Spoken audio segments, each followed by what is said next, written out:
All right, Joseph Hobika. So here you are now on the Utica School Board, and you've had a chance to meet with other, I'm assuming, other board members.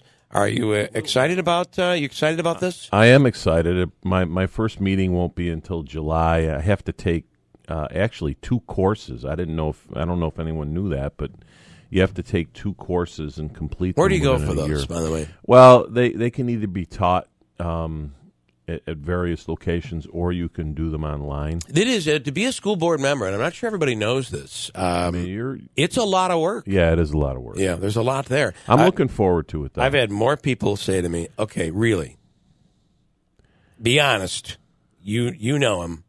Why did he really run for school board? I got to be honest. Are people saying that to you? Well, now they're just like, congratulations, now what?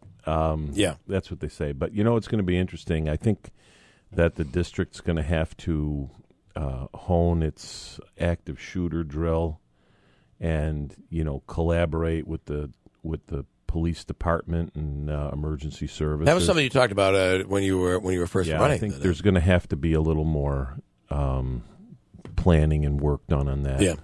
And, I'd like to see the election process maybe just cleaned up a little bit, just so that there's some clarification. And I almost feel that this election is not just it's not just a school board problem. Every time there's a general election or a primary, you hear troubles. Well, I don't really think that that's the case. I think in the beginning, when we first, again, remember, we just got the electronic voting machines probably within the last 4 or 5 years. Are you talking school board or just everybody? our area? Yeah, you're right. So it takes a little while to get the kinks out, I think. And again, you're sitting there and you're working at the polls, and some of those poll workers, they're from early in the morning till late at night, and oftentimes being yelled at by somebody. Well, but I'm just talking about just the fatigue factor, and then you still have things to do after the polls close at 9, and so of course there's going to be room for some errors. But I'm just talking about in terms of signature collection and that type of process, just to make sure that we don't have the same errors that occurred. All right, I want to ask you just a couple questions here, because we always talk about different topics that are worthy of Miss America. Mm-hmm. You ever watched that pageant? I have in the past. Can you imagine they're trying to do this now and claim that we're not going to judge people based on their beauty anymore? What is going on in this world? I think it's all part of the whole political correctness thing. To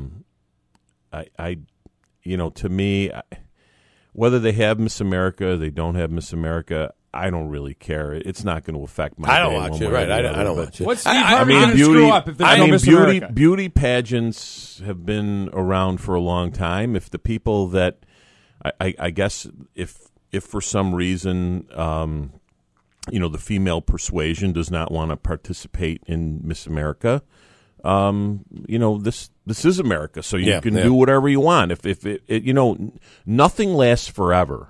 If you look back at, for example, I think that's exactly, you're hitting on it. Blue chip stocks. The real problem is American Idol. Miss America is going by the wayside, and they're trying to find some reason to be relevant. Let's talk. What's next? What's going to happen. You're going to end up having a transgender participant, and then we're going to be debating that. How about I was really surprised they didn't address that.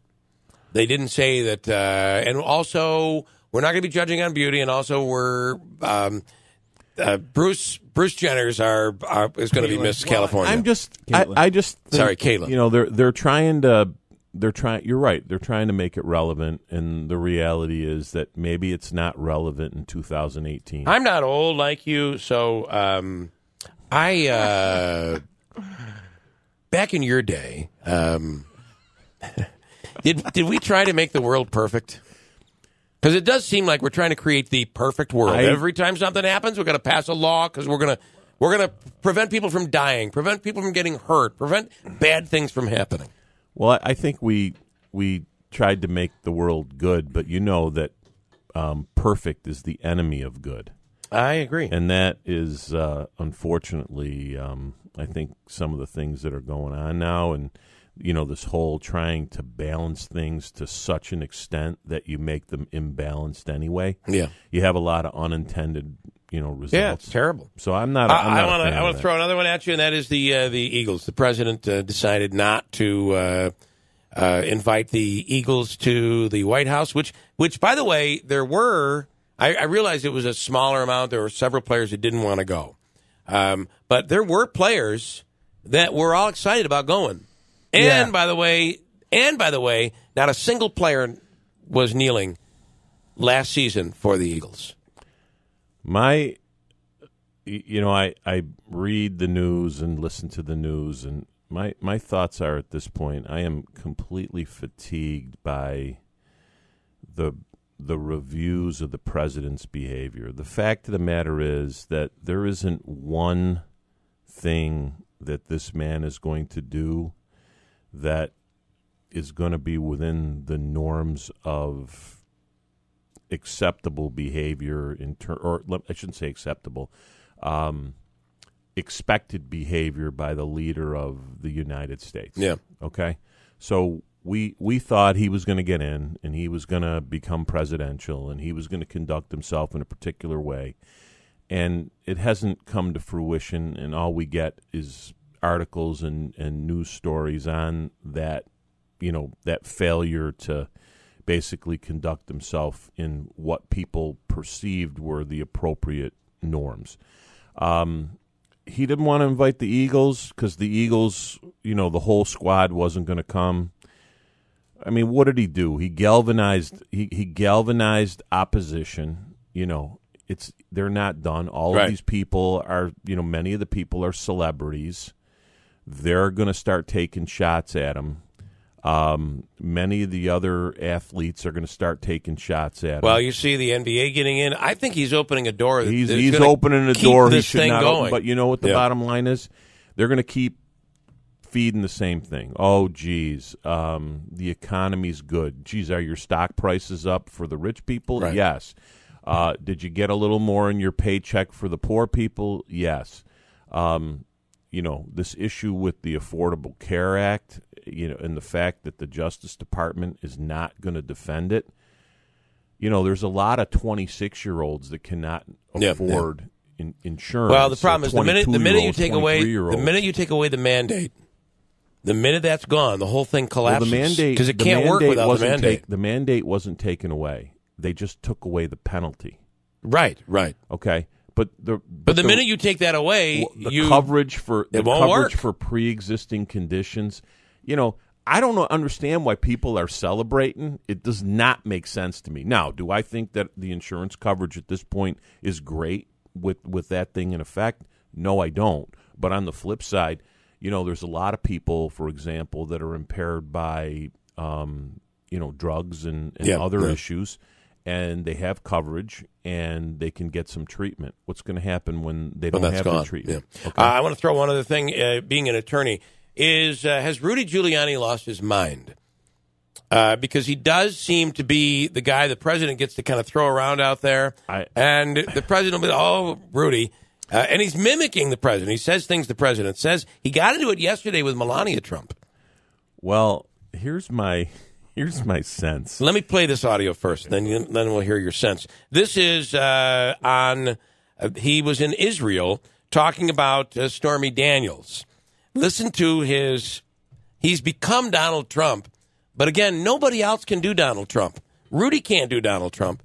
He's trying here. Listen to this. It appears that Rudy Giuliani, who is a lawyer, of course, for President Trump, now speaks for the First Lady as well. He was at a conference in Israel, and he talked about the Stormy Daniels case.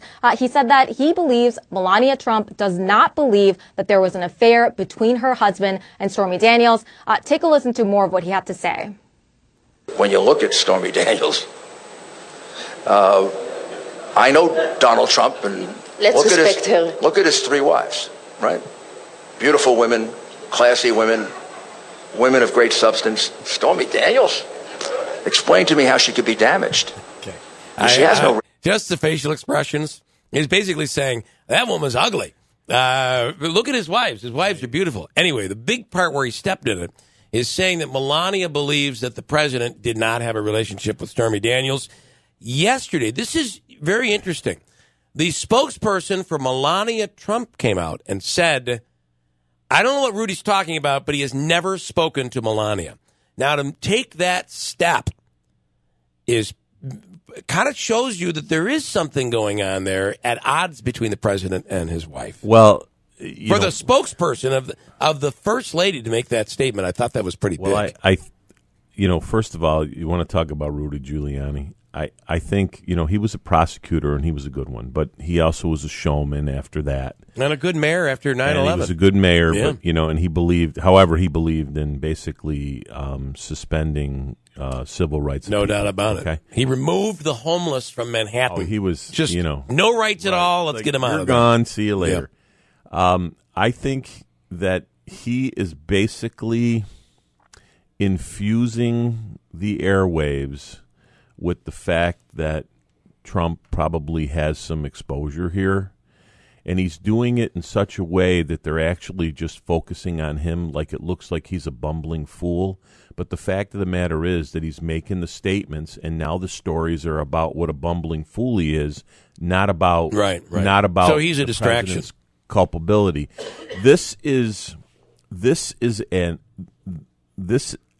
It just seems to me that there seems to be almost like a psychological mass psychological consultant who basically is saying, okay, this is how you get all this stuff out there so that no one is shocked. I mentioned it with topics. So what you do is somebody says something bad about you on topics, say something worse. Put 20 more things up there that are crazy. And by the time it's all done, you say, look at all that stuff up there. That's not you can't believe any of it. That's not what. Certainly he's playing the clown and he's playing the distraction because it's sometimes the president has kind of discounted him. But I think he has a couple of pops before he starts talking. Okay.